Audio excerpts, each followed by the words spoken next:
Ассалаумағалейкум, қайырлы күн достар. ұбт тест талдау география 10 сұрақ, екінші нұсқа. Бұған дейін бірінші нұсқаны талдап қойған болатынбыз. Жалпы 11 сұрақ, инктердің мәдени ескерткіші сақталған оңтүстік Американың археологиялық мұражай деп аталған ел дейді. Жалпы инктер дегеніміз кім және оңтүстік Америкада олар қай жерде мекендеген туралы ақпарат келтіретін боламыз. Енді сұраққа тікелей тоқталайық. Инктер испан тіліне аударған инка деген мағына береді. Енді ағылшындардың оңтүстік Америкадағы қазіргі Перу аймағын қоныстанған жергілікті тайпа. Яғни демек дұрыс жауабы Перу болады екен. Жалпы енді инк мемлекетінде бұл жерлерде негізгі орта ғасырлық мемлекеттердің бір ретінде қарастырамыз. Орта ғасырлық болғанда қалай, олар жер игеріп те білген, жалпы өздерінің жазуы, өздерінің мәдениеті болған. Жалпы міне моңғол нәсілінің америкалық түріне жатады. Мына инктер, ацтектер, майялықтар, үндістер, мысалы мына оңтүстік Америка, жалпы солтүстік Американы мекендеген тайпалардың біреулері. Енді өздерінің инк тілдерінде сөйлеген, яғни кечуа тобына кіретін инк тілінде сөйледі.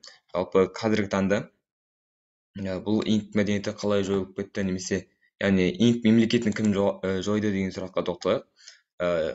Жалпы білеміз, ұлы географиялық ашулар болды. Қай кезде 1492 жылы басталған болатын. Ол бізде 15-ші ғасырдың соңы. 15-ші ғасырдың соңынан бастап, яғни испандар, португалдар, голландықтар және өзге де Еуропа мемлекеттері мына Америка елдерін, одан бөлек Азияны, Африканы отарлауды бастайды. Сол уақытта міне 1532 жылы, яғни 1492 жылы бізде Христофор Колумб бастап береді. Яғни осы отарлау саясаты болсын, жалпы. Енді 1532 жылы 16 қарашада болған шайқаста Аталупты тұтқынға түсіреді. Бұл бізде Аталуп дегеніміз инк мемлекетінің президенті деген, қалай, басшысы, яғни император, билеушісі деп айтайық, тұтқынға түсіп қалады. Және осыны босату үшін инктерге мана испандықтар ұсыныс жасайды. Яғни бір бөлме толған алтын, 2 бөлме күміс беріңдер деп. Және оны бұл инктіктер орындайды. Бірақ испандықтар одан ары қарай өздерінің қалауларын орындағысы келіп, жаңағы билеушіні өлтіріп тастайды. Яғни бұл билеушіні қалай тұтқындап алады? Бұлай болады. Испандықтар бейбіт мәміле жасаймыз деп шақыртады. Яғни ол уақытта мына Атаулыпты, яғни өзінің бір 2-3 қана әскермен ғана келеді. Бірақ сол жерде ұстап тұтқындап алады, яғни қастан жасаған түрде. Және де оны кейін берген алтынына қарамастан өлтіріп тастайды. Сол уақытта испандықтардың саны бар жоғы 170-ге жуық қана әскермен, немесе кейбір деректе 190-ға жуық әскермен ғана келген болатын.